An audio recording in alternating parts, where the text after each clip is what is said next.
Hello दोस्तों, स्वागत है आपके अपने YouTube चैनल एके स्टूडेंट में। आप सभी दोस्तों का मैं अमित शुक्ला बहुत बहुत स्वागत करता हूं। आज के इस वीडियो में हम चर्चा करेंगे दोस्तों बीए थर्ड ईयर के सभी छात्र छात्राओं के लिए जिनका भूगोल सब्जेक्ट है, सुदूर पूर्व एशिया ऑप्शनल सब्जेक्ट है, उनके लिए ये क्लास बहुत ही मोस्ट इंपॉर्टेंट होगी क्योंकि आज मैं लॉन्ग आंसर प्रश्न लेके आया हूँ जो आपके लिए बहुत ही पेपर की दृष्टि से मोस्ट इम्पॉर्टेंट होगा। और दोस्तों अगर बात करें तो जो आपके पेपर है, पेपर के अकॉर्डिंग जो प्रश्न मैंने आपको इससे पहले मॉडल पेपर में सॉल्व कराया था वो सारे प्रश्न मैं आपको एक एक करके ज़रूर बता देंगे। तो दोस्तों आज के वीडियो में कुछ नया प्रश्न आया है जो आपके लिए बहुत ही मोस्ट इम्पॉर्टेंट होगा।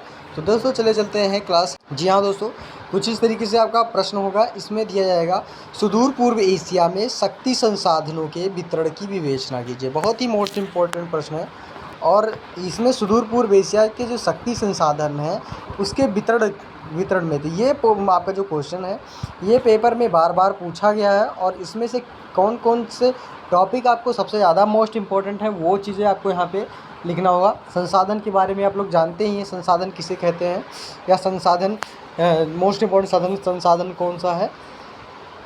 तो दोस्तों आज के इस वीडियो में कुछ नया टॉपिक चलने वाला है जो आपके लिए बहुत ही मोस्ट इम्पॉर्टेंट होने वाली है। और अगर आप लोग चैनल में नए हैं तो चैनल को सब्सक्राइब कर दीजिए, प्लस बेल आइकन दबा दीजिए कि आने वाले वीडियो का नोटिफिकेशन आप लोगों तक बिल्कुल मिलता रहे और अच्छे से आप लोग तैयारी भी कर लीजिए। तो सबसे बड़ी बात दोस्तों है कि अगर आप लोग पढ़ते हैं, अच्छे से मन लगा के पढ़ते हैं तो हमारा भी इसमें खुशी होता है क्योंकि आप लोग पढ़ रहे हैं और अच्छे से आप लोग तैयारी भी कर रहे हैं। तो इसमें आपको लिखना होगा दोस्तों सुदूर पूर्व एशिया के जो शक्ति संसाधन देश हैं वो किस प्रकार से हैं, उसमें आपको डिवाइड क्या क्या करना है। तो सबसे पहले इसमें हम करेंगे जो पूर्वी एशिया देश हैं वो कौन कौन से हैं। पहले तो इसमें चीन आता है, जापान आता है, उत्तरी आता है तथा उत्तरी तथा दक्षिणी कोरिया तथा ताइवान एवं विविध शक्ति संसाधन उपलब्ध होते हैं इसमें। यानी कि जो हमारे संसाधन वाले देश हैं सुदूर पूर्व एशिया में उसमें कौन कौन से सबसे मोस्ट इम्पोर्टेंट है वो देश यहाँ पे आपको पढ़ना पड़ेगा। यानी कि कौन कौन से हैं, चीन, जापान, उत्तरी और दक्षिणी कोरिया तथा ताइवान, ये आपके मोस्ट इम्पोर्टेंट शक्ति संसाधन हैं। अब आता है आपका चीन। चीन में आपको मिलेंगे कि कोयले के उत्पादन एवं संरक्षित भंडार की दृष्टि से चीन एक समृद्ध राष्ट्र है। समृद्ध का मतलब होता है बहुत बड़ा राष्ट्र है, बृहत राष्ट्र है जो कोयला के उत्पादन में बात किया रहा है। राष्ट्रीय भूगर्भिक सर्वे के अनुसार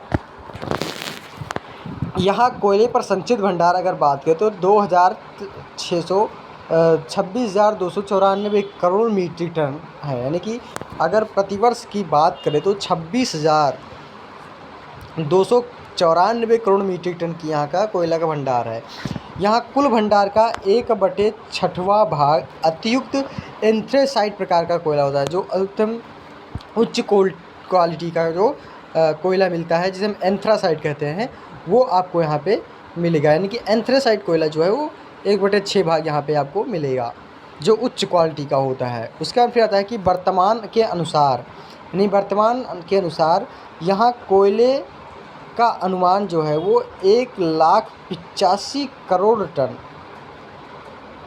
है और वर्ष 2003 में यहाँ 140 करोड़ मीट्रिक टन ये कोयला निष्कासित किया गया जो विश्व उत्पादन का 30% यहाँ कोयले के प्रधान क्षेत्र निम्न है। कौन कौन से हैं क्षेत्र?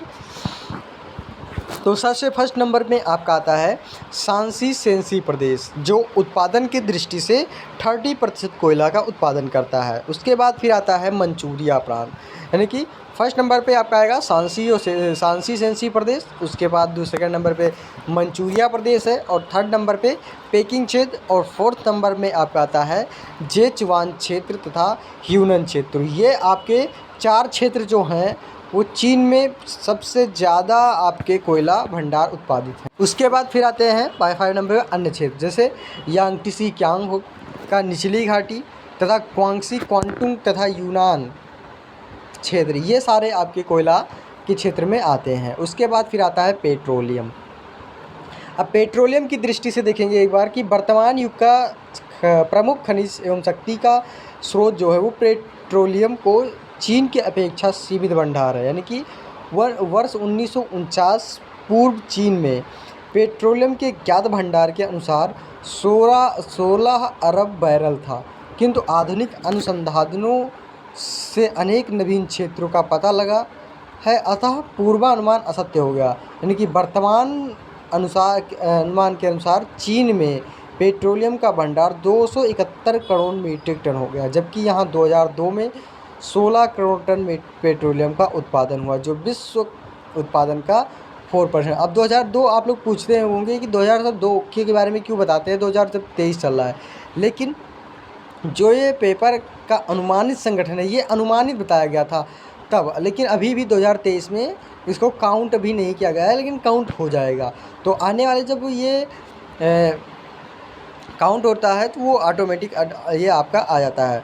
सर्वप्रथम यहाँ कांसू क्षेत्र में उत्पादन प्रारंभ किया गया और 1949 तक यही एक क्षेत्र तेल उत्पादक क्षेत्र था, जहाँ 1955 में जुगारिया बेसिन, जिसे हम कहते हैं सिक्यांग प्रांति, तथा तुनशानतिंग एक कारामाई क्षेत्र में तेल प्राप्त हुआ और यह क्षेत्र आज भी प्रमुख उत्पादक में से एक है। फिर आता है आपका साईधाम बेसिन में मानग्याई क्षेत्र में भी इसी खनिज तेल उपलब्ध हुआ है। 1958 में जेचवान बेसिन के नानचुंग क्षेत्र में खनिज तेल की खोज की गई। चीन के पेट्रोलियम इतिहास में 1693 ईस्वी का वर्ष विशेष महत्व रखता है, जबकि ताचिंग क्षेत्र से तेल उत्पादन प्रारंभ हुआ। यह वर्तमान समय में प्रमुख उत्पादक क्षेत्र है और 1967 के पश्चात चीन के प्रमुख पेट्रोलियम उत्पादक केंद्र जो था वो सरेहू और पश्चिमी सांता के निकट स्थित है। चीन चाऊ क्षेत्र इसी प्रदेश में है, जो लगभग 1000 तेल कूप है।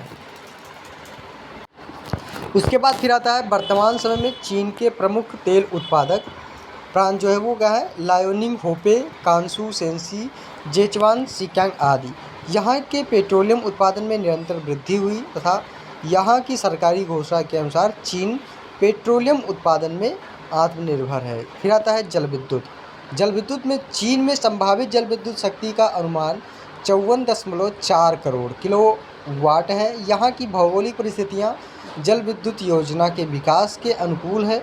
यहाँ हांगहो घाटी में 46 तथा यांगत्सी के मुख्य क्षेत्र में अनेक बांधों का निर्माण किया गया है। यहाँ के सरकारी अनुमान के अनुसार चीन के कुल ऊर्जा उत्पादन का 28% जल विद्युत से ही प्राप्त होता है। फिर आपका आता है ताइवान। ताइवान में आपका आता है जैसे कोयला से ताइवान का प्रमुख खनिज है।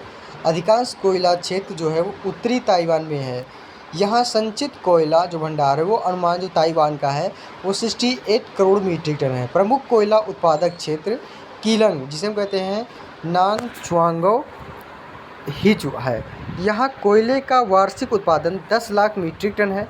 और फिर आप बात करेंगे पेट्रोलियम की, यानी कि ताइवान का कोयला हमने बताया, अब आता है पेट्रोलियम। इसी प्रकार मैंने आपको पहले चीन में कोयला बताया, पेट्रोलियम बताया, फिर जल विद्युत हो गया। अब पेट्रोलियम में ताइवान में पश्चिमी पर्वतीय प्रदेश में जो सिचु क्षेत्र से प्राप्त होता है।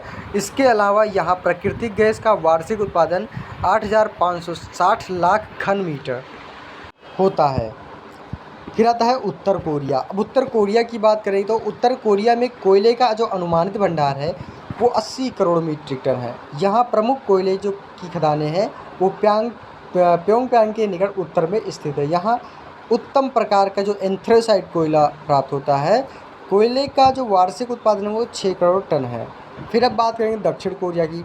दक्षिण कोरिया के उत्तम प्रकार का जो कोयला मिलता है, इसका जो वार्षिक उत्पादन है वो 40 लाख टन है और पेट्रोलियम का यहाँ अभाव किंतु निगमन है और तटीय क्षेत्रों में प्रयास किए जा रहे हैं यहाँ पेट्रोलियम मिलने की संभावनाएं हैं। तो दक्षिण कोरिया की ये बात थी। अब आपका आ जाता है जापान। जापान में आपकी क्या स्थिति है? जापान में कोयला, पेट्रोलियम, जल विद्युत शक्ति के संसाधनों में प्रयुक्त होते हैं, ये बताया गया है कि प्रयुक्त हैं। अब आता है कोयला। कोयला जापान का महत्वपूर्ण खनिज है जो जापान के खनिज उत्पादकों के लिए आधार पर 47% है। यहाँ के औद्योगिक विकास के कोयले की जो भूमिका है वो महत्वपूर्ण है। सरकारी अनुमान के अनुसार यहाँ कोयले का जो सुरक्षित भंडार है वो 20 अरब टन है, किंतु वास्तविक रूप से जो निकाले जाने वाले कोयले की मात्रा है वो 3.2 अरब टन है और यहाँ के जो सुरक्षित भंडार है वो 48.5 होक्काइडो प्रांत में अकेले है। और वही बात करें तो क्यूसू में जो है वो 38.4% तथा क्षेत्र अन्य भागों में स्थित है। यहाँ कोयला का भंडार 94.5 बिटुमिनस प्रकार का है और वर्ष 2002 में यहाँ 8.2 मिलियन टन कोयला उत्पादित किया गया था। और वही बात करें 2010 में तो इसका 12 पॉइंट समथिंग पहुँच गया था। जापान का वर्तमान कोयला जो उत्पादन है वो 2 करोड़ मीट्रिक टन है और खानों की जो गहराई में निरंतर वृद्धि होने के कारण यहाँ कोयला उत्पादन में जो कमी आ रही है। वर्तमान समय में यहाँ की प्रमुख कोयला उत्पादक क्षेत्र जो है वो उत्तरी पश्चिमी क्यूशू हो गया, मध्य होक्काइडो हो गया तथा हांसू का तटीय भाग हो गया। और क्यूशू के प्रमुख उत्पादक केंद्र में जैसे चिकुहो फिर आता है सागमिकी तथा होकुसु है और होक्काइडो में इशिकरी और कुशिरो क्षेत्र तथा हांसू में जोबान, उबे तथा किनकी क्षेत्र में प्रमुख कोयला उत्पादक है। अब आता है पेट्रोलियम की बात करें तो जापान जो है वो पेट्रोलियम की दृष्टि से एक निर्धन देश है। यहाँ वर्तमान उत्पादन आयात जो है वो केवल 2% है। इसकी सुरक्षित मात्रा में इतनी कम है कि यदि वर्तमान गति से भी उत्पादन चलता रहा तो 10 शताब्दियों में समाप्त हो जाएगा। यहाँ का जो वार्षिक उत्पादन है वो 5 लाख किलोलीटर है, जो संयुक्त राज्य अमेरिका के केवल 8 घंटे के उत्पादन के बराबर है।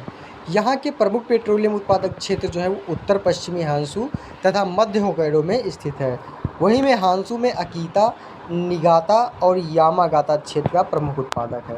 अब आता है जल विद्युत जापान का एक ऐसा शक्ति संसाधन है जिसके आधार पर यहाँ औद्योगिक प्रगति हो सकी है और अन्य घरेलू आवश्यकताओं को पूर्ण करना संभव हो गया है। यहाँ का धरातल, वर्षा की मात्रा, नदियों की प्रकृति का जल विद्युत उत्पादन के अनुकूल होना ऐसी लाभ परिस्थितियाँ हैं जिनके कारण जापान जल विद्युत उत्पादन एवं उपभोग में अग्रणी हो गया है और पेट्रोलियम की कमी ने भी जल विद्युत विकास में सहायता दी है। देश का आकार छोटा होने से विद्युत लाइनों के सीमित जाल से अधिकतम उपभोग संभव हो सका है। जापान की जो कुल संभावित जल शक्ति क्षमता का अनुमान 225 लाख किलोवाट है और इसमें 88 लाख अर्थात 39 ही वर्तमान समय में विकसित हुई है। जापान में जितनी विद्युत का उपभोक्ता है उसमें 8.5% जल विद्युत से प्राप्त होती है और वर्ष 2002 में जापान में 102 बिलियन किलोवाट घंटा जल विद्युत उत्पादन हुआ है। जल विद्युत का विकास यद्यपि जापान के विस्तृत क्षेत्रों में हुआ है किंतु मध्य जापान में इसका सर्वाधिक विकास हुआ है। मध्य जापान में पर्वतीय क्षेत्र ऊंचा है, नदियां बड़ी तथा इनमें जल की मात्रा भी अधिक है, अतः यहाँ जल विद्युत का विकास अपेक्षाकृत अधिक किया गया है। और इस प्रदेश में प्रादेशिक क्षेत्र तोसान, होक्काइडो, तोकाई, क्वांटो तथा दक्षिणी तोहोकू है। तो इस तरीके से आपको जो वहाँ की शक्ति संसाधन थे उसके बारे में यहाँ पे हमने आपको एक एक पॉइंट करके बताया था। तो दोस्तों वीडियो अच्छी लगी हो ज़रूर लाइक करें, चैनल को सब्सक्राइब करना बिल्कुल ना भूलें और एक दूसरे को वीडियो को शेयर करते रहिए। तो आज की क्लास में बस यहीं तक रहेगा। अगर आपको इसका PDF चाहिए तो यूट्यूब के डिस्क्रिप्शन बॉक्स में टेलीग्राम चैनल का लिंक दिया गया है, वहाँ से आप बिल्कुल जुड़कर फ्री ऑफ कॉस्ट PDF प्राप्त कर सकते हैं। इसी के साथ दोस्तों अगली वीडियो तक इंतजार करिए। धन्यवाद दोस्तों, जय हिंद।